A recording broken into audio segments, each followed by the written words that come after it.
Hello everybody, this is Gregory with 5 Minute Catholic Apologetics, where 5 minutes of your time may get you to the divine. Today we're going to talk about how do Protestants reconcile that their two greatest bastions of Protestant thinking are not supported by the Bible.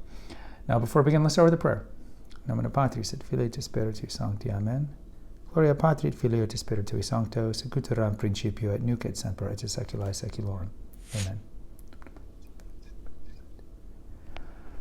So we have a playlist here on Sola Scriptura, how to approach or confront Protestants who believe in Bible alone. I think there's 5 or 6 episodes, so I'll make sure I put a playlist for that one. And we probably have 3 episodes on Sola Fidei, or salvation by faith alone.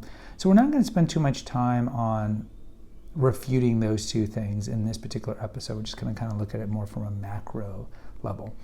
So as I mentioned, the two biggest probably bulwarks or framework for Protestantism, even going back all the way to Luther in the early 1500s, is salvation by faith alone and Bible alone. Now, certainly there are thousands of Protestant denominations, and not all of them ascribe to these two things. But if you're looking at the typical evangelical megachurch, the majority of them are Bible alone or some version of Bible alone.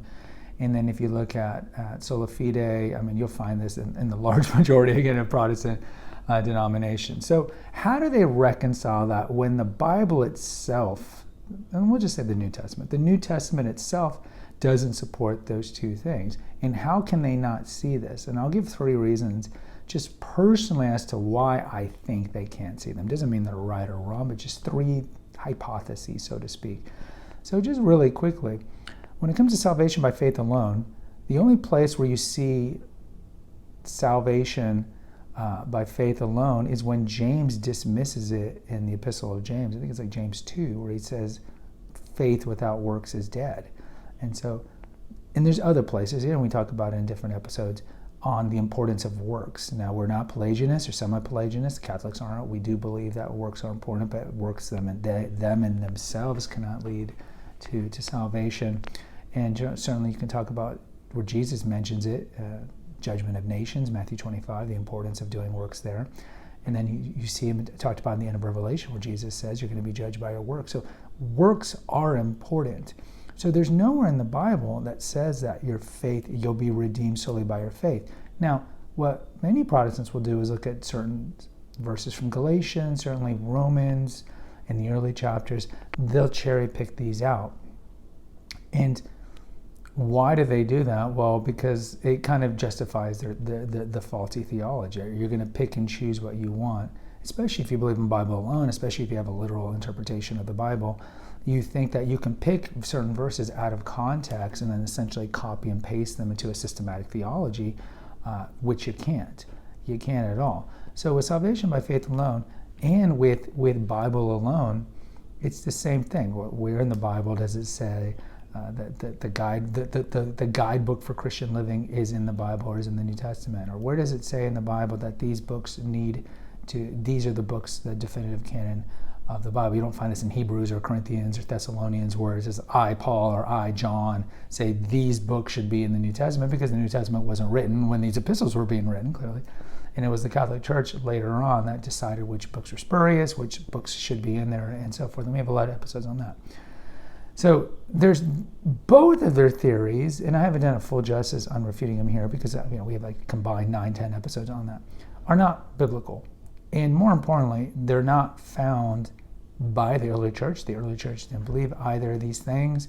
And then you have 1,500 years where nobody believed in either of these things until Luther essentially fabricated it. And so a lot of Protestants will just use Luther's hermeneutic. Hermeneutic is a way you can interpret Scripture. Just use his hermeneutic, or later use Calvin's hermeneutic to interpret the Bible the way they want. So they use Luther, for example's faulty version of hermeneutics as a justification for faith alone. So I would say the 3 main reasons why Protestants can't see that the 2 main bulwarks of Protestantism aren't even found in the Bible is, we all have blindness on one level. But I think one of the Protestant blindness is just simple anti-Catholicism. Now, a lot of Protestants are not vociferous anti-Catholics. Yes, you will find certain denominations that are probably more openly anti-Catholic, But one thing that all Protestants have in common is they don't like the Catholic Church, or anything that smells of the Catholic Church, even something like the sign of the cross, which we know the early Christians were doing. If the Catholics are doing it, we can't be doing it. So you kind of have this view that all Protestants kind of just, like, even if they don't agree with different theologies, they all have this one universal kind of rallying point, is like, we can't be Catholic, we can't like the Catholics, and we certainly can't support Catholic theology. So certainly there's an anti-Catholicism that most Protestants, even if knowingly or unknowingly, they could have had a parent that said, oh, the Catholics worship Mary, they're polytheistic, all the things that we've heard.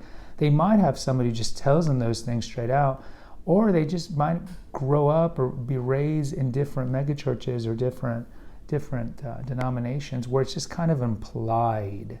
And so you just have this bias. And this is why, do Protestants have invincible ignorance when it comes to the Catholic Church? And depending on which Catholic theologian you talk to, some will say no, because we live in the world of the internet, and clearly if you want to learn anything about the Catholic Church, you can find the catechism online, you can find Catholic resources, so there's no excuse why you can't see the truth and join the church and so forth, and be in the church that was founded by Jesus Christ. Others would say, well, a lot of this kind of anti-Catholic bias and sentiment blocks or obfuscates their ability to do that. I don't know. I'm not a theologian. It's way above my pay grade. What's another reason, aside from anti-Catholicism, why Protestants can't see that their two biggest bulwarks are not biblical? Well, I think some of it's just tradition. It's in the tradition of their respective denomination to believe these things, and it's part of tradition. Many times you just don't question these things. So if you talk to any Protestants who converted to the Catholic faith, or reverts, they were Catholics that went evangelical, that went back to Catholic, it's just one of those things that, like, well, we never talked about it. We just assumed that it's me and the Bible. Like, what is the criteria for knowing, let's say, if a book should be in the New Testament canon? Is, well, how does it make me feel? Do I feel a burning? Do I feel some sort of kinship to this book? And so there's no objective criteria. And any objective criteria, well, the Catholic Church used the magisterium, the teaching authority, the visible teaching authority the church passed from the apostles to every generation. They're the ones that determine what books would be in the New Testament. And that's a much more objective criteria than how I feel, how I'm responding to this verse.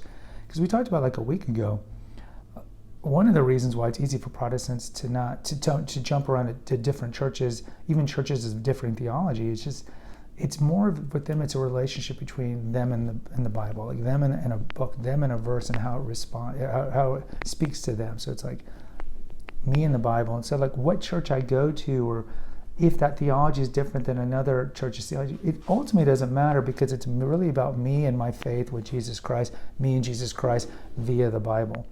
But all of them have a tradition, even though they don't think they have a tradition. And many times in their churches, it's just their tradition. It's like, this is what we've always believed, Bible alone, and salvation by faith alone.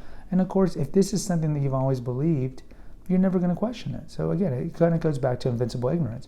And the third reason I think that they don't understand that their two theologies are not found in the Bible is just they don't know their history. And Cardinal Newman, who was an Anglican before he converted to Catholicism, he said, those Protestants who know history cease to be Protestants, or those who know history cease to be Protestants. And I think there's just a massive detachment that a large majority of Protestants have regarding church history, patristic era, even later. And again, I think a lot of this is kind of buoyed and supported by their particular tradition, their particular denomination, who either intentionally or unintentionally doesn't teach them the early church, or has a revisionist history of what the early church was like, how it was just, separated communities. There was no cohesion under the authority of the Bishop of Rome, or they'll say that Constantine created the church. And then they'll even support, like, one Holy Catholic in their creed. They even will have a creed, but then you ask them, it's like, well, who was at the Council of Nicaea when they determined this creed? It was the Catholic Church. It was Catholic bishops. Constantine convened the Catholic bishops to decide this, because we had 300 years of bishops and essentially Catholic thinking, whether it be the Mass and sacraments, Christology, already in place. But a lot of them just simply don't know the history, knowingly or unknowingly. And I think that prevents them as well. But I would tell you that these are the big three things that I think that make it hard for them. Kind of like, in the old 90s, we used to have those images. You go to the mall and you look at it, it's that, like, kind of painting. And then if you look close enough, you'll see the space shuttle inside the image, kind of like an inkblot test. It's kind of the same thing. Like, like the obvious truth that sola fide and Bible alone are not found in the Bible, which undermines the whole argument of Bible alone. I think they have a problem seeing it. It's right in front of their face. But again, if you look at the anti-Catholicism, if you look at how their own tradition has always taught them these things and they don't question it, and then you throw in how they just simply don't know history, the early church, all these kind of merge together to kind of create this I guess conundrum. Guys, post in the comments. I really love to hear from you. Hit the notification, subscribe, and share button. Until next time, take care. God bless and pray.